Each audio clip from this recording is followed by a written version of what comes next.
శ్రీ పోలాప్రగడ సత్యనారాయణమూర్తి గారి షేక్స్పియర్ సాహిత్య వైభవం 13వ భాగం 4/4/26. మచ్ ఎడు అబౌట్ నథింగ్ అనేటువంటి నాటకాన్ని గురించి జీవితాన్ని తరచు చూస్తే మానవుడు పడుతున్న తాపత్రయం, అతను చెందుతున్న ఆవేదన అంతా అపహాస్యంగా అనిపిస్తుంది. కానీ అంత చులకనగా తీసేయవలసింది మాత్రం కాదు. జీవితం అద్భుతమైన ప్రేమ, అకారణమైన ద్వేషం, కన్నీటి బిందువులు, పన్నీటి చిందులు, మేధోజనిత దివ్య దీధితులు, హృదయోద్గత దివ్యానుభూతులు, కాంతిని వర్షించే సత్యం, భ్రాంతిని కలిగించే అసత్యం, వీటన్నిటి సమ్యక్ సమ్మేళనమే జీవితం. అలాంటి జీవితం యొక్క సమగ్ర స్వరూపాన్ని ఈ నాటకంలో షేక్స్పియర్ మనకి అందించి, మనం పడుతున్న తాపత్రయం ఎంత అర్ధరహితమైందో తెలియపరి, అందుకు అనుగుణంగా ఏం లేని దాన్ని గురించి ఎంత హడావిడి అని ఈ నాటకానికి పేరు పెట్టి, ఏమి లేని దాన్ని గురించి ఎందుకింత హడావిడి. Much ado nothing, much ado about nothing, లేని దానికోసం ఈ తాపత్రయం. ఈ నాటకంలో ప్రముఖంగా కనిపించేది నిర్మాణ సంస్థ. ఒక జంట హీరో క్లాడియా మొదట అమితంగా ప్రేమించుకొని తర్వాత విపరీతంగా వివాదంలోకి దిగుతారు. మరో జంట బియట్రిస్ బెనడిక్ట్ వివాదంలో ప్రారంభించి వివాహ వేదికను చేరుకోండి. ఓ జంట తగవులాడుకుంటూ ఉంటే మరో జంట దాని మధ్య సామరస్యం ఏర్పడేలా ప్రయత్నిస్తూ ఉంటుంది. జీవితాన్ని కలవటానికి అన్నగారు జాన్ సీడ్రో ప్రయత్నిస్తూ ఉంటే విడదీయటానికి తమ్ముడు డాన్ జాన్ ఉద్యుక్తుడవుతాడు. ఈ నాటకంలో హీరో అనే పేరు గల కథానాయిక జీవితాన్ని అకారణ వైరం కూడి డాన్ జాన్ నాశనం చేయబోయేసరి అది విషాదాంత నాటకంగా మర్చెంట్ ఆఫ్ వెనీస్లా మారే ప్రమాదం ఏర్పడి, మర్చెంట్ ఆఫ్ వెనీస్లో పోర్షియా తెలివితే ఆ నాటకాన్ని ఆ ప్రమాదం నుంచి తప్పిస్తే, ఇందులో డాగ్ బెర్రీ మూర్ఖత్వం నాటకాన్ని అటువంటి ప్రమాదం నుంచి తప్పించి, ఈ నాటకంలో బియట్రిస్ డాగ్ బెర్రీ పాత్రలు చాలా ప్రాముఖ్యాన్ని సంతరించు. హీరో వలి బియట్రిస్ ప్రథమ వీక్షణలో ప్రణయామృతాన్ని వర్షించల. మొదట్లో బెనడిక్ట్ పట్ల ఆమె ఉదాసీనంగా, తర్వాత ఎన్ని పరీక్షలలోనూ నెగ్గి ఆమె ప్రేమ చివరికి వచ్చేసరికి తప్త కాంచనల దీధితుల్ని వెలార్చి, సరిగ్గా వివాహ సమయంలో క్లాడియో హీరోని అవమానపరచిన అంతా దిక్కుతోసగ దుఃఖిస్తూ ఉంటే, బియట్రిస్ ఒక్కతే హీరోకి బాసటగా నిలిచి అచంచల విశ్వాసంతో పట్టుదలతో వ్యవహరి ఆమె జీవిత మార్గాన్ని తీర్చిదిద్ది, వ్యర్థ ప్రలాపాలు పలుకుతున్న బెనడిక్ట్ని కూడా తన చాకచక్యంతో మార్చి న్యాయానికి బాసటగా నిలిచే యోధునిగా తయారు చేసి, అసలు తక్కువ ఆర్భాటం ఎక్కువ, మచ్ ఎడో అబౌట్ నథింగ్ ఉండే ఈ లోకంలో గడుసుదనంతో మంచితనాన్ని జోడించే ప్రజ్ఞావంతులైన ఉత్తమ ఇల్లాండ్రు ఎంతో అవసరమని ఈ పాత్ర ద్వారా తెలియపరిచాడు షేక్స్పియర్. మగవాళ్ళు నేరం చేస్తే క్షమించడానికి అయిన హీరో లాంటి స్త్రీ కాదు, వాళ్ళని మందరించి, బెదిరించి, ఆదరించి సరిదిద్దే వనిత ఈమె. డాస్టోయెవ్స్కీ నవలలోని ఫెలిస్సొన్నా వంటి పాత్ర. డాగ్ బెర్రీ ఓ రకంగా తెలివైనవాడు, ఓ రకంగా మూర్ఖుడు కూడా. అర్థం తెలియకుండా వ్యర్థ పదాలు ఉపయోగించి నాటకానికి వాస్తవ వాతావరణంతో పాటు హాస్యాన్ని కూడా సమకూర్చి పెట్టిన ఇతగాడు డాన్ జాన్ కుట్రని ముందే కనుగొను. కానీ ఆ కుట్ర ఫలితం హీరో పొందిన తర్వాత కానీ ఆ కుట్ర ఏమిటో 10 మందికి చెప్పకుండా ఊరు. అందుకే అనవలసి వచ్చింది తెలివైన వాడు మూర్ఖుడు అని. రహస్యం తెలిసి దాని డాగ్బెర్రీ ఉపయోగించకపోవడంతో నాటకానికి ఒక లబ్ధి చేకూరు. సామాజికులలో ఉత్కంఠ కలిగి హీరో పట్ల సానుభూతి ఈ రెండు ఏర్పడటానికి అనువుగా తెలివిని మూర్ఖాన్ని సమంగా పంచుకొని ఒక విచిత్రమైన పాత్ర షేక్స్పియర్ సృష్టించాడు. డాగ్బెర్రీ వంటి మూర్ఖుడు, బ్రిలియంట్ వంటి బియట్రిస్ వంటి వివేకవతి ఇద్దరు జీవితానికి అవసరం అనుకున్నాడు షేక్స్పియర్. అందుకే బెండెనో రాసిన టింబ్రియో అండ్ ఫెనీషియో, అరియస్టో రాసిన ఆర్లాండో ఫ్యూరిసో అనే రెండింటి నుంచి ఈ కథని తీసుకున్న వాటిలోని బియట్రిస్కి కాంతివంతమైన కొత్త రూపాన్ని, వాటిలో లేని డాగ్బెర్రీ పాత్రను సృష్టించి, అంతేకాదు బెనెడిక్ట్ బియట్రిస్ కథని ప్రధాన కథగా మార్చాడు. యాజ్ యూ లైక్ ఇట్, విశుద్ధమైన ప్రేమకు విజయం తథ్యం అనే సత్యాన్ని నిరూపించడానికి Shakespeare as you like it నాటకాన్ని వ్రాసినట్టు కలిపి. ఇది ఆయన వ్రాసిన పరిణత ప్రమోదాంత భావోద్దీప్త స్వేచ్ఛ నాటకాలలో మెచ్యూర్డ్ రొమాంటిక్ కామెడీస్లో ఒకటి. ఈ కోవకు చెందిన ఇతర నాటకాలలో కంటే ఇందులో విషాద ఛాయలు తక్కువ. ప్రమోదాంతాలలో ఇంతకు ముందు పరామర్శించినవి, ఇక ముందు సమాలోచన చేయాల్సినవి అన్నీ ఒక చోట చేర్చి పరిశీలిస్తే ఒక విషయం కనిపిస్తుంది. విషాదాంత నాటకాలలో లాగా ప్రమోదాంత నాటకాలలో కూడా దుష్టులుంటారు. వారి దుర్మార్గం, కుట్ర, మోసం, అన్యాయం ఉంటాయి. అయితే విషాదాంత నాటకాలు జరగాల్సిన అన్యాయం ఏదో జరిగిపోయాక మోసం, కుట్ర వెళ్ళడు. ప్రమోదాంతాలు ఆ విధంగా కాకుండా మధ్యలో అన్యాయం అరికట్టబడుతుంది. ఒకవేళ అప్పటికే అన్యాయం జరిగిపోతే దాని తాలూకు ఫలితాలు పొగలు, సెగలు అమాయకులు సోకకుండా చర్యలు తీసుకోవటం జరుగుతుంది. వచన రూపంలో లార్జ్ వ్రాసిన రోసలిన్ యాంఫియస్ గోల్డెన్ లెగసీ కర్తృత్వం నిర్ధారణగా సర్ క్లోయిమన్ అండ్ క్లామైట్స్ను ఈ నాటకానికి మాత్రం. ఈ రెండు గ్రంథాల నుంచి కథలు తీసుకున్న హాస్యం కోసం జాక్వయిస్ టచ్స్టోన్ పాత్రను షేక్స్పియర్ ప్రత్యేకంగా ఇందుచేర్చారు. అంతేకాదు ఆలివర్ దుష్టత్వం అకారణజనితం కవిగా చిత్రించారు. మాతృకలో కంటే ఈ నాటకంలో ఆలివర్ దుష్టత్వాన్ని మరింత క్రూరమైన దానిగా, బలమైన దానిగా, చివరికి అతనిలోని నచ్చిన మానసిక పరిణామం సహజమైంది అన్నట్లు షేక్స్పియర్ రాసి మనల్ని ఒప్పి పగ మంటలాడి ఓ మంట మరో మంటని రగిలిస్తుంది. అందువల్ల పగతో ముగిసిన నాటకంలో విషాద ఛాయలే మిగులు. అలా కాకుండా దుష్టిని పట్ల పగ వహించకుండా క్షమిస్తే నాటకం పూర్తయ్యేసరి విషాద ఛాయలు మిగలవు. ప్రమోదాంత నాటకాల్లో షేక్స్పియర్ ఈ మార్గమే అనుసరించారు. యాజ్ యూ లైక్ ఇట్లో ఇదే కనిపిస్తుంది.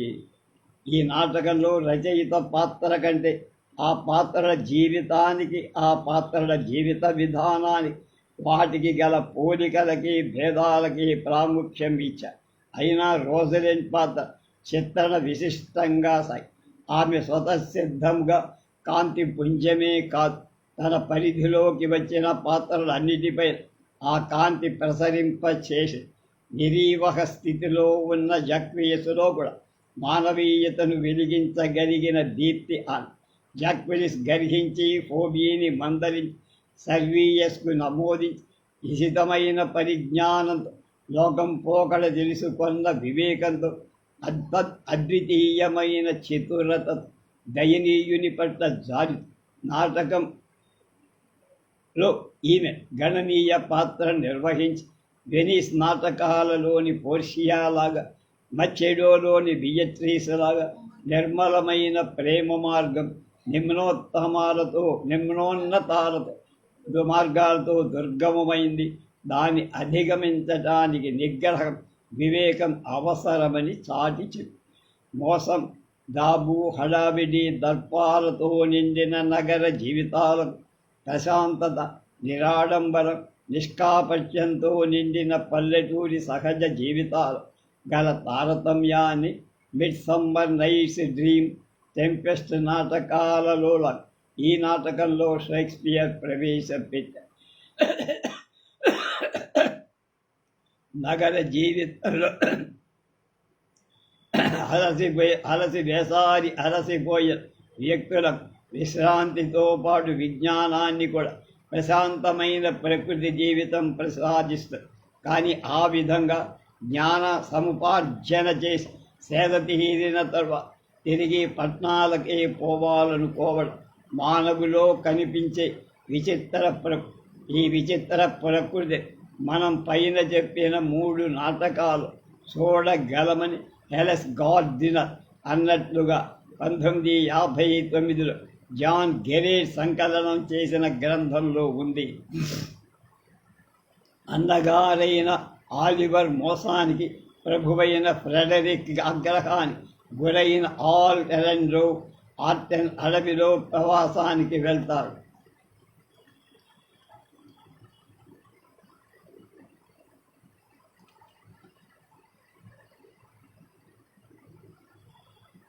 మనసా అతన్ని ప్రేమించి వరించిన రోసలిన్ గేనబిడ్డని పురుష వేషం ధరి అతన్ని అనుసరిస్తుంది. ఆర్లాండోను వధించడానికి వచ్చిన ఆలివర్ సింహం వాతబడి రక్షణ పొంది చివరికి పశ్చాత్తాపం చెంది గేనబిడ్డలో రోసలిండి పోలికలతో ఆర్లాండో గమనిస్తారు. చివరికి రోసలిండ్ వివాహాన్ని చేసుకుంది. హెన్రీ V, హెన్రీ V నాటకం హెన్రీ IV నాటకం లాంటిదిగా. హెన్రీ IV నాటకాన్ని పార్ట్ 1, పార్ట్ 2 అంటూ 2 భాగాలుగా షేక్స్పియర్ చేశారు. 2 భాగాల్లో కేవలం చారిత్రాత్మక సత్యాలు మాత్రమే పొందుపరిచి ఆయన ఊరుకోలు. 2 భాగాలు హాస్య విషాదాది రసాలకు, పాత్ర చిత్రణలకు, కథా గమనాది ఉత్తమ నాటక లక్షణాలు కణాసులై జాతీయ వైయక్తిక జీవన మార్గాల సమ్యక్ సమ్మేళనాన్ని మణిముకురాలై వెలసే. ఈ విధానం హెన్రీ V కనిపించి ఇది కేవలం చారిత్రక దృష్టిలో ఏకోన్ముఖంగా సాగిన నిరంతర సంఘర్షణ కుతూహలం గల దేశీయ ప్రభువుల దృష్టిని ఆంగ్ల సింహాసనంపై నుండి మళ్లించి ఆ సింహాసనాన్ని వాడు ఆశించకుండా చెయ్యాలని, ఎప్పుడు ఏదో ఒక విదేశీ సమస్యను సృష్టించు అని తండ్రి ఇచ్చిన సలహాని పాటించడానికో హెన్రీ IV పార్ట్ 2 4వ అంకం 5వ దృశ్యం 214వ లైన్ లేక డాఫిన్ పంపిన అవమానకరమైన రాయబారాన్ని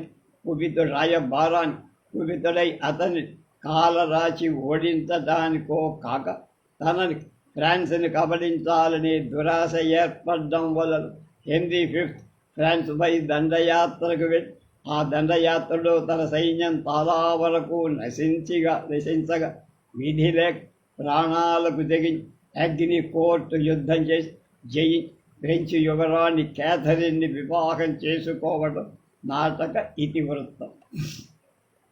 తనని ప్రాణం కంటే ప్రాణంగా ప్రేమించిన ఫాల్స్టాప్ని మానవ సూత్రాలు మంటగడిపి చెదించిన పాప ఫలితంగా ఈ నాటకంలో హెన్రీ V మానసిక వేదన లోనైనాడని డెరెక్ ట్రావెరసీ అనే విమర్శకుడు. హెన్రీ IV లాగా ఈ నాటకంలో హాస్యం లేదు. ఉన్న హాస్యం సున్నితమైంది కాదు. నిమ్, రూవెన్, స్నెక్ మెరిసే పాత్రల అరుపులు అల్లరి ఈ నాటకంలో కనిపించే హాస్యం. అది ఎంతో మొదటి. హెన్రీ V వీరుడిగా నాటకంలో షేక్స్పియర్ చెప్పింది. రిచర్డ్ II కంటే తెలివైన వాడు ఈ నాటకంలో హెన్రీ V. తండ్రి అయిన హెన్రీ IV కంటే జాలి ఉన్నవాడు. ఎడ్వర్డ్ IV కంటే దీక్ష, రిచర్డ్ III కంటే మానవీయత ఉన్న ఆదర్శ పురుషుడు. చారిత్రక నాటకాల నాయకుల్లో హెన్రీ V, విషాద నాయకుల్లో టెంపెస్ట్లోని ప్రాస్పెరో, ఇద్దరు షేక్స్పియర్ నాయకులందరిలో పరాకాష్ఠకు చెందిన పాత్రలన్నాడు బెలెన్. సమస్యాపూర్వక నాటకం ప్రాబ్లం ప్లే. షేక్స్పియర్ నాటకాన్ని స్థూలంగా చారిత్రకారుడు విషాదాంతాలు, ప్రమోదాంతాలు అని విభజించిన మళ్ళీ వాటిలో ఎన్నో భేదాలు. ఈ విభజన కూడా అసమంజసమే. ఏమంటే ఒక్కొక్క విషాదాంతానికి ఒక్కొక్క చారిత్రకానికి ఒక్కొక్క ప్రమోదాంతానికి ఒక్కొక్క విషాదాంతానికి పోలికలు కల. అందువల్లే Troilus and Cressida, Hamlet and as you as are is well that ends well, measures and mother అదే నాటకాలు రకరకాల విభాగాలకు చెందినవైన అవన్నీ సామాజికులలో ఒకే రకమైన భావాన్ని రేకెత్తిస్తాయని, వాటి మధ్య కొన్ని సమానమైన పోలికలు ఉన్నాయని, అందువల్ల 4 నాటకాలు ఒక వర్గానికి చెందినవని ఫ్రెడరిక్ ఎస్ దావోస్ అనేవాడు. ఈ అభిప్రాయం థిలియార్డ్ బలపరచగా 1955లో ఎర్నెస్ట్ సాంజర్ ఈ వర్గంలోకి జూలియస్ సీజర్ నాటకం కూడా వస్తుందని చెప్పి షేక్స్పియర్ రాసిన ఈ 5 నాటకాలు 1890 మధ్య హెడ్రిక్ ఇబ్సన్ వ్రాసిన సమస్యా నాటకాలు, ప్రాబ్లం ప్లేస్ లేదా చర్చా నాటకాలు, డిస్కషన్ ప్లేస్ పోలి ఉండటాన్ని బట్టి వాటికి ఆ పేర్లతో పిలవటం వాడుకై. అప్పటి నుంచి ఈ 5 నాటకాలు ఒక దగ్గరగా చేసి వాటి సమస్యాపూర్వక నాటకాలు లేదా చర్చా నాటకాలను వ్యవహరించడం ప్రారంభించారు విమర్శ. ఈ నాటకాల్లో రాజకీయ, నైతిక, తాత్విక సమస్యలెన్నో సామాజికులకు పడగడు. అది న్యాయమా, అన్యాయమా, బ్రూటస్ దోష, నిర్దోష, హ్యామ్లెట్ ప్రవర్తన సమంజసంగా ఉందా లేదా, అతని నిజంగా మతిస్థిమితం తప్పిందా, లేక అదంతా ఒక నటన, ఇలా అనేక ప్రశ్నలు, అనుమానాలు, సమస్యలు ఉదయం అనే ఆవేశం, సరసనే ఆలోచన కూడా ఏ సమస్యకి సరైన పరిష్కారం లభించక బరువైన హృదయాన్ని, బరువైన ఆలోచనలు కూడా తొలగి సామాజిక భారంగా నాటకశాలను వదులుతారు. ఈ సందర్భంలో సమస్య నాటకాలు షాలింజర్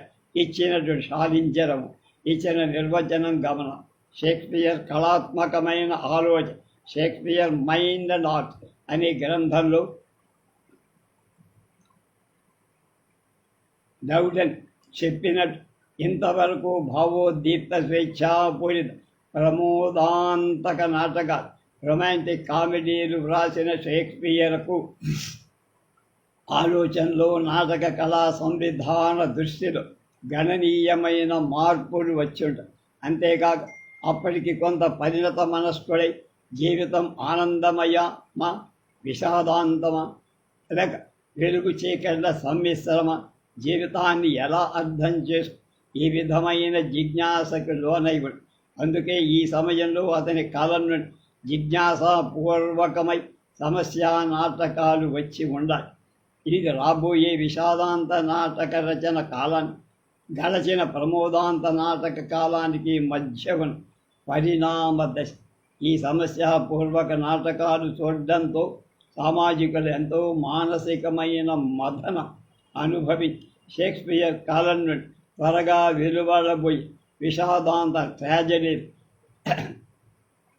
తీక్ష్ణ ప్రమోదాంతాలు అంటే ట్రాజిక్ కామెడీ మానసికంగా సిద్ధపడి రేపు జూలియస్ సీజర్ నాటకాన్ని గురించి చెప్పుకుందాం.